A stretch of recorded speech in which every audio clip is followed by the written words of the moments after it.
The train station was always loud, but Zainab could not hear a thing. She felt the vibrations through her shoes, the faint tremor beneath the platform, the subtle pulse of the trains rolling far in the distance. But the whistles, the screeches, the chatter of passengers, it was all nothing to her. Silent. Empty.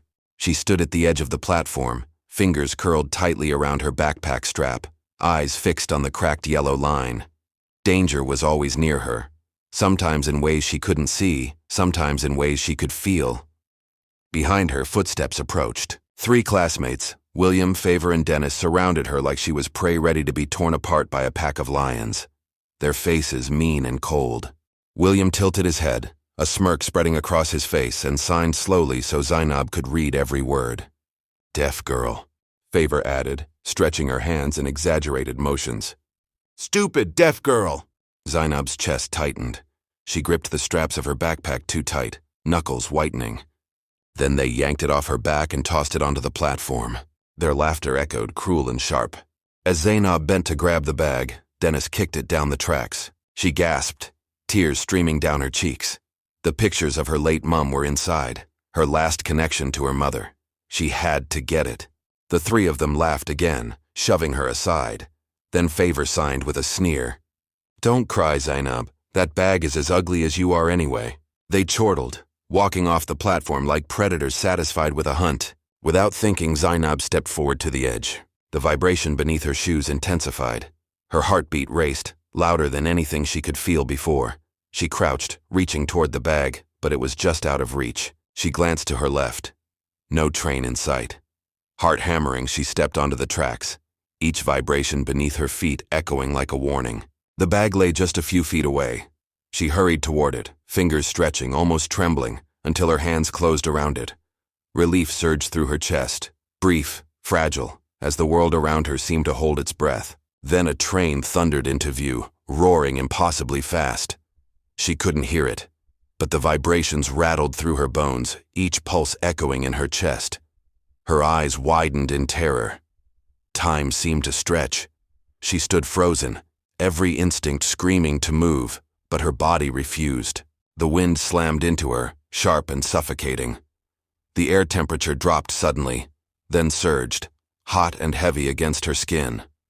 Strong arms wrapped around her waist, yanking her backward before she could scream. Her feet left the ground, and she slammed into a solid, unyielding body. The train shot past, its roar shaking the platform, scattering her books into the air like startled birds. Zainab looked up and froze. Alpha Kaliyah stood before her. Tall, lean, impossibly still. Her dark hair framed sharp cheekbones and a strong jaw. Her posture was calm, commanding. And for a second, her eyes glowed golden, fierce, ancient, alive in a way no humans could be. The air seemed to bend around her. Slowly, Kaliyah crouched to Zainab's level. "Are you hurt?" she asked, concern softening her feral gaze. Zainab shook her head, still trembling. "That was incredibly risky," Kaliyah said, her voice calm but sharp. "You could have been killed. Do you understand? Those bullies, they would have kept laughing if something happened to you." Zainab's chest heaved. Relief, fear, and gratitude battled inside her. She nodded, clutching her bag tighter. "Good," Kaliyah said. Rising to her full height, she added, "Let's get you to school safely," she said, her gaze never leaving Zainab. Zainab nodded again, her heart still pounding. But now, a flicker of hope and safety lingered beside her. The bell had rung hours ago, scattering pupils into the streets. It was the end of a school day. The air was alive with shouts, footsteps, and the scrape of shoes on concrete. Zainab clutched her bag to her chest, moving quickly through the crowd, hoping to get home unnoticed. She thought she might make it. She was wrong. From the corner of her eye, she saw them, William, Favor, and Dennis. Their smirks were unmistakable, predatory, like wolves circling a trapped animal. Before she could react, they closed in. William shoved her hard. Favor laughed, shoving her sideways. Dennis grabbed her arm and yanked her to the ground. Concrete scraped her palms and knees. Pain flared, sharp and immediate, but worse was the humiliation. Pupils passed by, some whispering, some laughing, most ignoring her entirely. She felt small, exposed, and utterly alone. Favor leaned close and signed slowly, cruelly, for Zainab to read. "You're nothing, just a stupid deaf girl." William kicked dirt near her face. Dennis snickered, clearly enjoying her fear. Zainab swallowed back tears, tasting the metallic tang of panic in her mouth. She wanted to fight. She wanted to scream. But the words wouldn't come, and she wasn't strong enough yet. Then the air changed. Kaliyah stepped between them, radiating confidence in waves that seemed to push the air itself aside. The street felt tighter, smaller, as if the world had shrunk around her. She stood tall, hands clasped lightly behind her back, every muscle poised, her sharp golden eyes locked on the three bullies without blinking. She didn't need to speak. Her alpha aura, the quiet dominance in her posture, and those glowing eyes were enough. William, Favor, and Dennis faltered, unease flashing across their faces, then scrambled backward, unwilling to test her. Kaliyah turned to Zainab. Strong, steady hands lifted her from the ground, brushing dust from her uniform. Zainab's heart thundered, a tangle of relief, awe, and lingering fear coursing through her. "Are you okay?" Kaliyah's voice was soft but firm as she signed the words. Golden eyes warm yet impossibly sharp. Zainab nodded quickly, clutching her bag like a lifeline. Kaliyah saw the lie in her gaze but didn't push. Her golden eyes softened, though still impossibly sharp. "Do you want them to stop treating you like you mean nothing?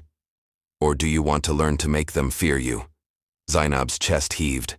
She thought of the shoves, the laughter, the way her bag had been kicked across the tracks.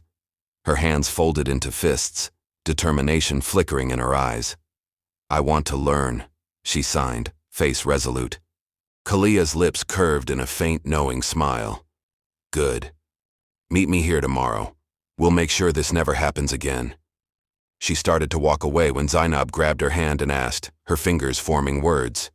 Who are you?" Kaliyah's eyes softened slightly. "Call me Kaliyah. That's all you need to know. For now." Zainab's curiosity got the better of her.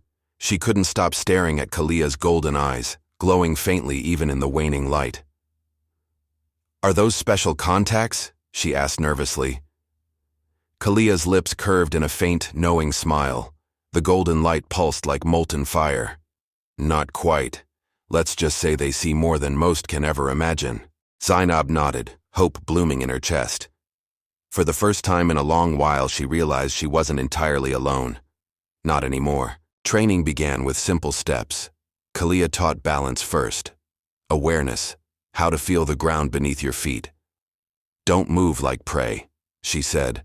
Her muscles tensed and released with precise control, movements fluid and silent, like a predator coiled in patience. Between lessons, Kaliyah asked, "Do your parents know you get bullied?" Zainab shook her head. "My dad is always working. He's tired when he gets home. I don't want to bother him." "And your mom?" Zainab hesitated. "She died in a fire accident 2 years ago."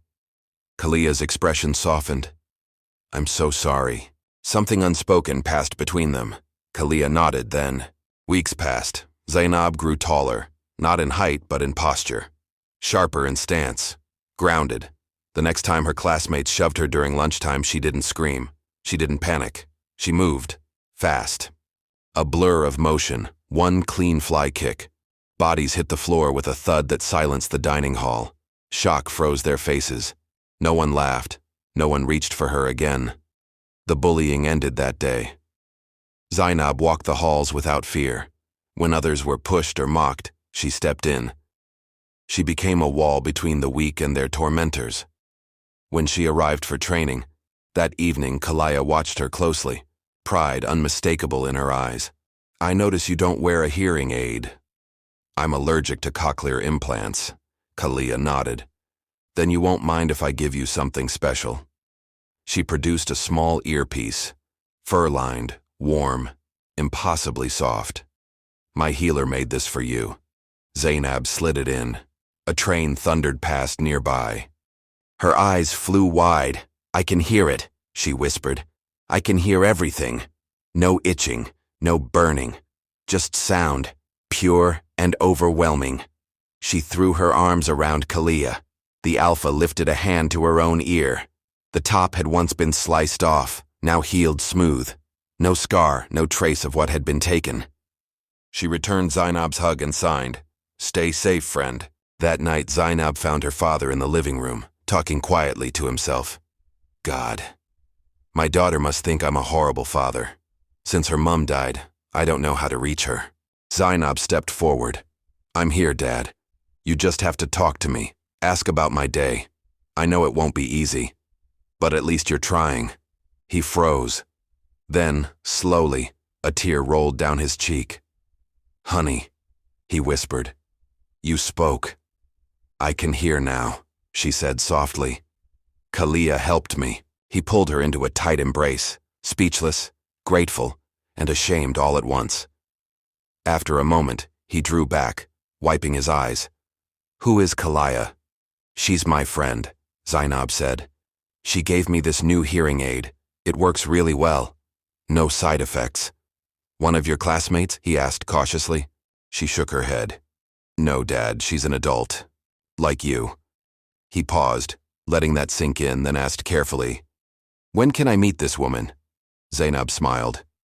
"Whenever you want." The next day, he searched the train station, the school, the streets around. No one saw her. Cameras flickered where she should have been. A shadow passed across the footage, too fast to capture. Some guardians don't stay. Some protect from the edges of the world. And sometimes, when trains roar past and the moon hangs low, a golden flash catches your eye. A predator watches, waiting, protecting. Alpha Kaliyah.